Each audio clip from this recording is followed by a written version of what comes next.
दोस्तों, अगर आप अपने घर पर ऑर्गेनिक खीरा उगाना चाहते हैं तो बीज लगाने से लेकर हार्वेस्टिंग करने तक की पूरी जानकारी आज की वीडियो में आप लोगों के साथ शेयर करूंगी और पूरी अपडेट आप लोगों के साथ शेयर करूंगी। तो हमारे साथ वीडियो में अंत तक बने रहिएगा ताकि आपको पूरी जानकारी मिल सके। अगर चैनल पर न्यू है तो प्लीज़ चैनल को सब्सक्राइब कर लीजिएगा। तो आज के इस वीडियो में हम लोग बात करने वाले हैं गर्मियों में हम खीरा को कब उगा सकते हैं, क्या क्या इसमें खाद डाल सकते हैं, इसकी ग्रोथ के लिए कौन से फर्टिलाइज़र दें और इनमें लगने वाले जो इंसेक्ट हैं उसके लिए बचाव के लिए हम कौन कौन से काम कर सकते हैं। मैं हूं नाज़मा, आपकी गार्डनर दोस्त, और आप सभी का बहुत बहुत स्वागत करती हूं अपने चैनल नाज़मास ऑर्गेनिक गार्डन में। यहाँ पर आप जो देख रहे हैं मेरे खीरा के पौधे लगे हुए हैं किचन गार्डन में भी और टेरेस गार्डन में भी। टेरेस गार्डन में भी मुझे बहुत ही अच्छी हार्वेस्टिंग मिल रही है और किचन गार्डन में भी बहुत अच्छी हार्वेस्टिंग मिल रही है। मैं दोनों जगह पे इसलिए दिखाती हूँ ताकि अगर ज़मीन खाली ना हो आपके पास तो आप छत पर भी गार्डनिंग कर सके। तो यहाँ पर आप देख सकते हैं बेल वाली जो भी सब्जियाँ हैं उनको मैंने यहाँ पर लगा के रखा है। साथ ही साथ खीरे की भी बेल बहुत अच्छे से चल रही है, सब पर हमने स्टैकिंग कर रखी है। और यहाँ पर ज़मीन में लगे वाले सब्जियों की भी बहुत अच्छी ग्रोथ है, हार्वेस्टिंग भी हमें मिलने लगी है। तो फरवरी में ही हमने इन बीजों को लगा दिया था जिससे हमें अभी बहुत अच्छी हार्वेस्टिंग मिल रही है। खीरा हार्वेस्ट करने के लिए आप 55 से 60 दिनों में खीरा को हार्वेस्ट कर सकते हैं बीज लगाने के बाद। बीज हमेशा अच्छी क्वालिटी के और सीजनल ही लगाएं ताकि आपको अच्छी हार्वेस्टिंग मिल सके। इसके लिए कई तरह के हाइब्रिड और देसी सीड भी आपको मार्केट में या फिर आपको ऑनलाइन भी मिल जाएंगे। ऑनलाइन अगर आप खीरा के सीड परचेज करना चाहते हैं तो इसका लिंक मैं डिस्क्रिप्शन में दे दूंगी। ऑर्गेनिक बाजार से भी आप अपने अच्छे क्वालिटी के सीड को मंगवा सकते हैं। दोस्तों, अगर गर्मी का टाइम है तो आप डायरेक्ट मेथड से भी अपने इन सीड को लगा सकते हैं। अभी भी आपने सीड को नहीं लगाया तो अभी भी आप इन सीड को लगा सकते हैं। तो आपको सीड लेना है और मिट्टी में 1 इंच गहराई में इनको बो देना है। इसके साथ साथ आप वर्मी कंपोस्ट या गोबर की खाद मिला लें और यहाँ पर आप कोकोपीट में भी इनके सीड को लगा सकते हैं या गमले की ऊपरी मिट्टी में भी इन सीड्स को लगा सकते हैं। सीड लगाने के 5 से 6 दिनों बाद ही आपके छोटे से पौधे तैयार हो जाते हैं। गर्मियों के टाइम में खीरे के बीज जल्दी जर्मिनेट होते हैं जबकि सर्दियों में बहुत ही लेट जर्मिनेशन इनका होता है और गर्मी को पसंद करने वाला खीरा का पौधा होता है। तो इस तरह से अगर खीरे के पौधे आपके बढ़ जाएं, आप इसमें राख का छिड़काव भी कर सकते हैं ताकि आपके पौधे में किसी भी तरह का इंसेक्ट का अटैक ना हो। शुरुआती स्टेज में ही आपको अपने प्लांट को हेल्दी रखना है ताकि आपके प्लांट अच्छी तरह से फ्रूटिंग कर सके। अब जो हमें सबसे पहला काम करना है खीरे की बेल पर, जब आपके पौधे पर 6 से 7 पत्तियां निकल जाए आप उनकी ऊपरी टिप को कट कर दीजिए। इस तरह से ऊपरी टिप को कट कर देने से साइड ब्रांचेस निकलती हैं और जो शाखाएं निकलती हैं उन्हीं में फीमेल फ्लावर्स बनते हैं। तो इस तरह से आपको ऊपरी टिप बिल्कुल शार्प कटर से कट कर देना है और 1 इंच ऊपर ही आपको कट करना है। देखिए 6 से 7 जब पत्तियां आपकी आ जाएं तभी आपको ये काम करना है। इसके बाद आपको अच्छी खाद दे देनी है, गोबर की सड़ी हुई खाद आप दे दें और इसके बाद आप देखो कि बहुत अच्छे से इनमें ग्रोथ होती है।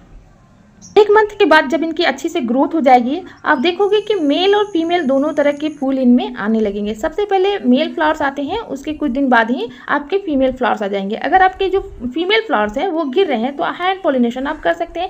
इस तरह से मेल फ्लावर्स को आपको तोड़ लेना है और जो फीमेल फ्लावर्स है जिसके पीछे फल लगे होते हैं उनके स्टिग्मा में आपको इस तरह से रब करना है ताकि आपका हैंड पॉलिनेशन सक्सेसफुली हो जाए और जो फल हैं वो अच्छी तरह से बड़े हो सके जब इनमें पॉलिनेशन हो जाता है। वैसे तो नेचुरल पॉलिनेटर्स आते ही रहते हैं मेरे गार्डन में और नेचुरली पॉलिनेशन हमारा हो जाता है। जब हम 1 या 2 पौधे लगाते हैं तो पॉलिनेशन कम होता है।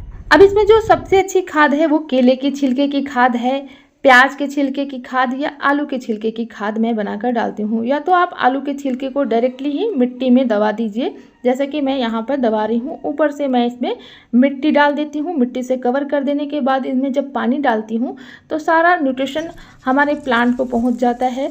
नाइट्रोजन, पोटेशियम, फॉस्फोरस सभी चीज़ों की कमी आपके प्लांट की पूरी हो जाती है इन आलू और प्याज के छिलके से। इसके बाद आप देखोगे कि कितने अच्छे से इनमें फ्रूटिंग स्टार्ट हो जाती है। पूरा ही प्लांट हर एक ब्रांच में आपको फीमेल फ्लावर्स बनते हुए नज़र आएंगे। बहुत ही हेल्दी प्लांट आपका हो जाएगा अगर इन खाद का इस्तेमाल करते हो और फर्स्ट कटिंग करते हो। और दूसरी जो ब्रांच आती है उसको भी अगर कट कर दोगे तो और भी ज़्यादा ब्रांचेस निकलेगी। इस तरह से आप 3G कटिंग अपने प्लांट पर कर सकते हो जिससे आपको बहुत ही अच्छा रिजल्ट देखने को मिल सकता है। तो इसी तरह से मैं अपने खीरे की बेल पर बहुत ही अच्छी हार्वेस्टिंग लेती हूँ। यहाँ पर आप देखिए सारे ही फल अच्छी तरह से बढ़ते हुए नज़र आ रहे हैं और प्लांट भी काफ़ी ज़्यादा हेल्दी है। हर एक नोड एरिया में आपको फीमेल फ्लावर्स बनते हुए नज़र आ रहे होंगे और फलों का साइज़ भी काफ़ी अच्छा है और सीधे हेल्दी हमारे फ्रूट्स यहाँ पर नज़र आ रहे हैं। मैंने बहुत तरह की क्वालिटीज़ वाली जो वेराइटीज़ हैं वो लगा कर रखी हुई हैं। देसी या हाइब्रिड दोनों तरह की वेराइटीज़ को लगा सकते हैं।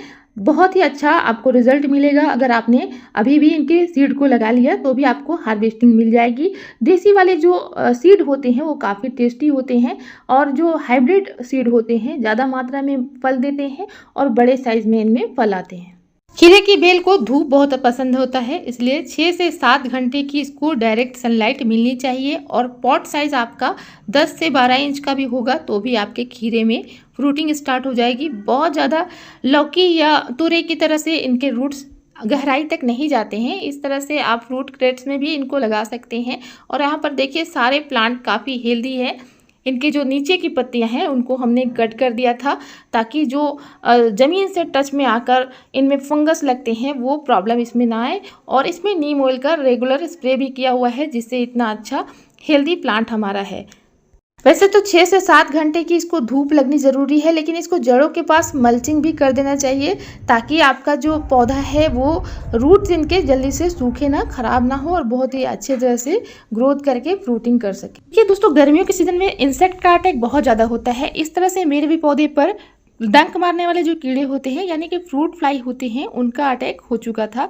सभी फलों पर इस तरह से डंक मारने वाले कीड़े लग रहे थे, तो इसमें हमने नीम ऑयल का स्प्रे किया हुआ है। 1 लीटर पानी में आपको 3 ml नीम ऑयल डालकर और कोई भी लिक्विड सॉप डाल दीजिए और इस पर स्प्रे कर दीजिए शाम के टाइम में, तो आपका जो प्लांट है वो हेल्दी हो जाएगा। सभी तरह के पौधों पर आप इसका स्प्रे कर सकते हैं और स्पेशली खीरे के पौधे पर इसका स्प्रे बहुत ही अच्छा रहता है।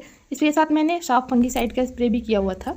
अब बात कर लें इसमें डाले जाने वाले फर्टिलाइज़र की, तो ठंडी खाद होती है उपलों की खाद और इसको आप ह्यूमिक एसिड बनाकर भी दे सकते हैं। इस तरह से उपलों में आप अगर बेसन और गुड़ को डाल देते हैं थोड़ी मात्रा में और 8 दिनों के लिए इसी तरह से भीगने के लिए छोड़ देते हैं छाया वाली जगह में, तो आपका ह्यूमिक एसिड बनकर तैयार हो जाएगा और आपके प्लांट के लिए वरदान से कम नहीं होता है।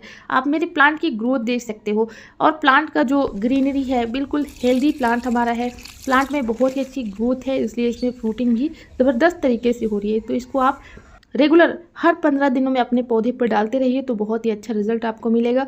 55 दिनों में आपका पौधा बहुत ही जल्दी से फ्रूटिंग करके और शानदार फ्रूटिंग देना शुरू कर देगा। प्लांट का लाइफ सर्कल होता है वो अपने फ्रूटिंग स्टेज में ही फ्रूटिंग करता है, यानी कि 55 से 60 दिनों में ही अगर खीरे की बेल पर अच्छी तरह से आपने खाद नहीं दी, देखभाल नहीं की, तो आपका जो प्लांट है वो पूरी तरह से सूख कर खराब हो जाएगा और उसमें फिर फ्रूटिंग नहीं होगी। पोटेशियम की कमी होने से आपके जो पौधे के फल हैं वो टेढ़े मेढ़े और अच्छे साइज में नहीं आएंगे। तो इसलिए आप बराबर इसको पोटेशियम की पूर्ति करते रहिए, इस प्लांट में नमी बना के रखिए, अच्छी तरह से इनमें खाद डालते रहिए, तो आपका बहुत ही अच्छी तरह से प्लांट तैयार हो जाएगा और फ्रूटिंग करता रहेगा। इस प्लांट में लीफ कर्ल की और जो मलेरिया रोग होती है वो गर्मियों के टाइम में ज़्यादा देखा जाता है। आप ग्रीन नेट के नीचे भी इनको लगा सकते हैं। अगर बहुत ज़्यादा टेम्परेचर हाई हो रहा है तो आप ग्रीन नेट के नीचे खीरे के बेल को लगा कर रख सकते हैं, जिससे आपके पत्तियों को जो जलने की प्रॉब्लम है वो नहीं आएगी। आपके प्लांट बहुत ही हेल्दी तरीके से ग्रो करेंगे। इस तरह से रेगुलरली मैं अपने प्लांट पे ऑर्गेनिक और घर का बनाया हुआ खाद डालती रहती हूँ और इसकी देखभाल करती रहती हूँ ताकि हमारा प्लांट हेल्दी वे में ग्रो करे।